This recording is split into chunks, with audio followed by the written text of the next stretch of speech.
নমস্কার বন্ধুরা, ইলা রান্নাঘর থেকে সকলকে জানাই অনেক অনেক স্বাগত।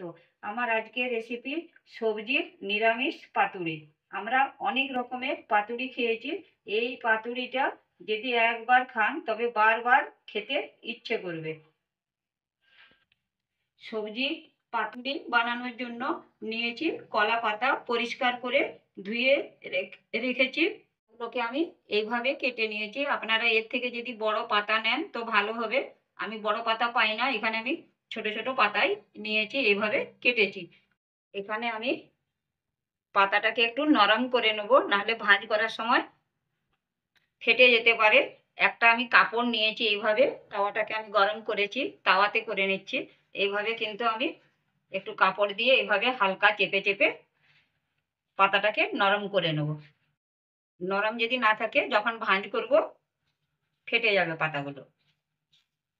এবার এই পাশে উল্টে নেব।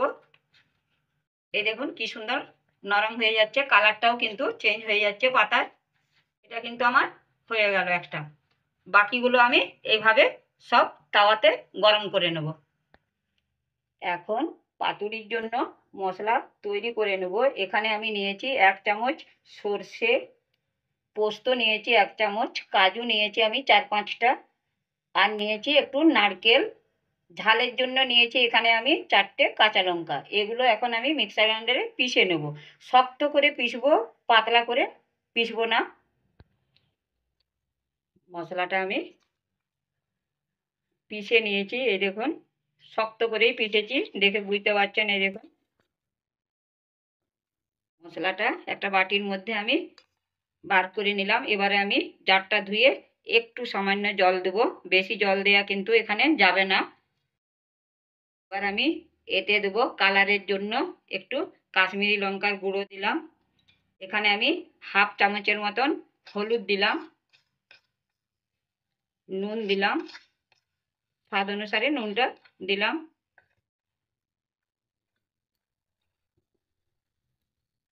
একটু চিনি দিলাম এখানে, আর দিলাম আমি বড় চামচের 1 চামচ তেল দিলাম।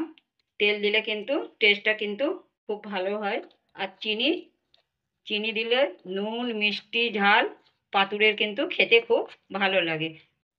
সব মশলাগুলোকে আমি সব ভালো করে মিশিয়ে নেব। মিশিয়ে নিয়ে এখানে কিন্তু আমি 10 মিনিটের মতন রেখে দেবো। 10 মিনিট সাইডে আমি রেখে দিলাম। আজকে আমি এখন বানাবো ফুলকপির পাতুরি, সম্পূর্ণ নিরামিষ। এখানে আমি ফুলকপিটা ভাপিয়ে নেব, সেই জন্য এখানে জল গরম করতে দিয়েছি। জল গরম হয়ে গেছে, আমি একটু নুন দিলাম। নুনটা আমি জলের সঙ্গে ভালো করে মিশিয়ে নিলাম। এবার আমি গ্যাসের আঁচটাকে বাড়িয়ে রাখবো, দিয়ে আমি এই ফুলকপিটাকে এখন আমি একটু ভাপিয়ে নেব। ঢাকা দেবো 2 মিনিটের মতো। ঢেকে রাখলাম 2 মিনিটের মতন, আমি এই সাইডে ভাপিয়ে নেব। এই পাশে আমি 2 মিনিট ভাপিয়ে নিয়েছি। এবার আমি এই পাশেও কিন্তু 2 মিনিট ভাপিয়ে নেব ঢেকে। বেশি কিন্তু গলা গলা সিদ্ধ করব না। এবার আমি গ্যাসটা বন্ধ করে দিলাম। এখন আমি 2 থেকে 3 মিনিট এভাবে ঢেকে রাখবো। এবার কিন্তু আমি জল ঝরিয়ে তুলে নেব।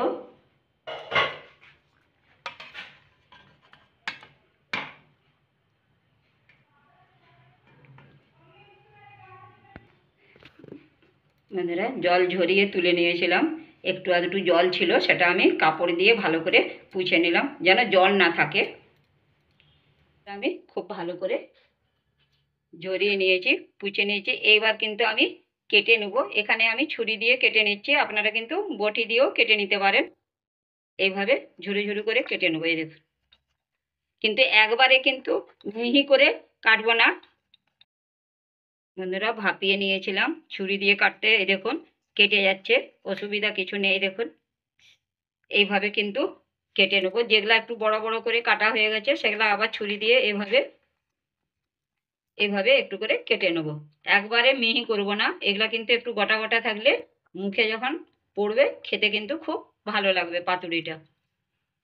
আমি কিন্তু কেটেই নিয়েছি, আর একটু আমার বাকি আছে। এভাবে আমি পুরো কপিটা কেটে নেবো ছোট ছোট করে। ডাঁটাটা ডাঁটাটা এবার আমি ফেলে দিলাম। এবার আমি যেগুলা একটু একটু বড় বড় করে কাটা হয়ে গেছে সেগুলো আমি ছুরি দিয়ে এইভাবে একটু কেটে নেব।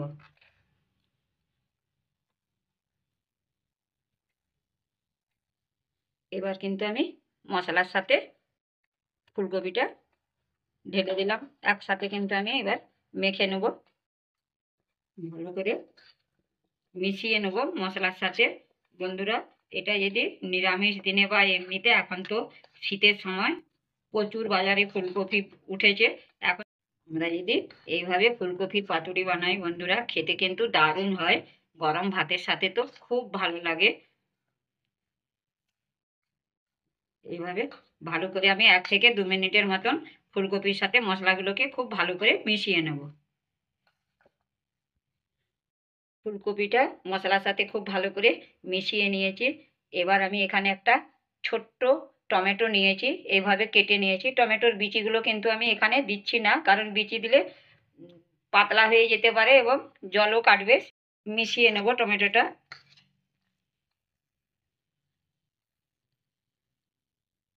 এবার কিন্তু আমি কলা পাতায় দিয়ে মুড়ে নেব, মাঝখানে দিলাম।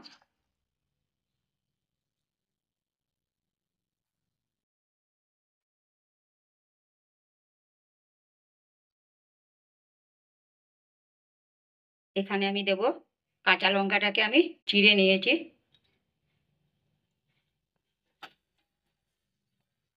আর দেব আমি এখানে একটু 4 থেকে 5 ফোঁটা সরষের তেল দিলাম। এবার এটাকে আমি মুড়ে নেবো এইভাবে। আগে আমি এই 2 সাইডে মুড়ে নেব।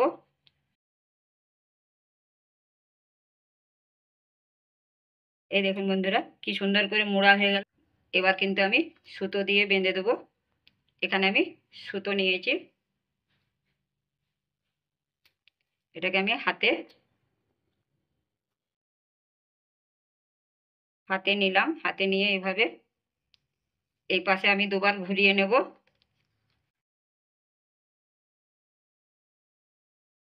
এই পাশেও ঘুরিয়ে নিলাম। এবার আমি এখানে কিন্তু এভাবে বেঁধে দেবো। এখানে কিন্তু আমি গেঁথি দেব না।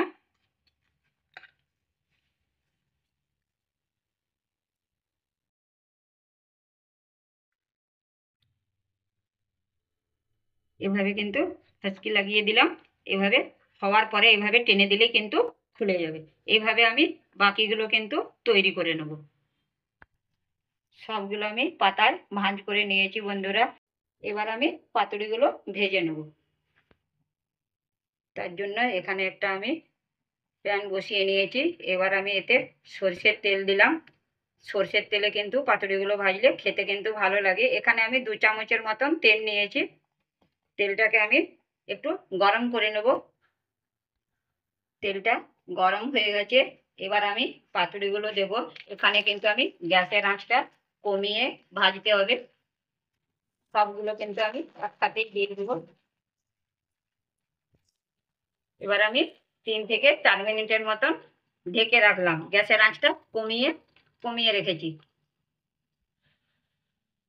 3 থেকে 4 মিনিট হয়ে গেছে। এবার আমি খুলে দেখে নেব। এই দেখুন বন্ধুরা, এক সাইডটা কিন্তু এবার আমি এই সাইডটা উল্টে দেবো। এই এই দেখুন সোনালি কালার এসে গেছে। এবার আমি এই সাইডটা সব উল্টে দেবো। আবার আমি 3 থেকে 4 মিনিটের মতন ঢেকে হালকা গ্যাসে ভেজে নেবো এই সাইডটা। এই দেখুন এক একটা এতে সোনালি কালার এসে গেছে। এভাবে যদি 2 সাইড ভালোভাবে সোনালি কালারটা এসে যায় বন্ধু, তখন জানতে হবে যে আমাদের পাতুরিটা ঠিকঠাক ভাবে ভাজা হয়েছে। আবার আমি 3 থেকে 4 মিনিটের মতন ঢেকে রাখলাম। আমি আবারও 4 মিনিট পরে এইভাবে উল্টে নিলাম। এই পাশে এই দেখুন সোনালি কালার এসে গেছে, তার মানে পাতুরিটা ঠিকঠাক ভাবে ভাজা হয়ে গেছে। বন্ধুরা, আজকের রেসিপিটা যদি ভালো লেগে থাকে লাইক শেয়ার ও কমেন্ট অবশ্যই করবেন, আর চ্যানেলটিকে সাবস্ক্রাইব করে অবশ্যই পাশে থাকবেন। হয়ে গেছে বন্ধুরা, গ্যাসটা বন্ধ করে দিলাম। এবার আমি একটা প্লেটের মধ্যে তুলে নেব। প্লেটে নামিয়ে নিয়েছি বন্ধুরা। এই দেখুন ফুলেছে কি সুন্দর বন্ধুরা। এবার আমি একটা খুলে দেখাচ্ছি আপনাদের। কি সুন্দর হয়েছে বন্ধুরা, এই দেখুন।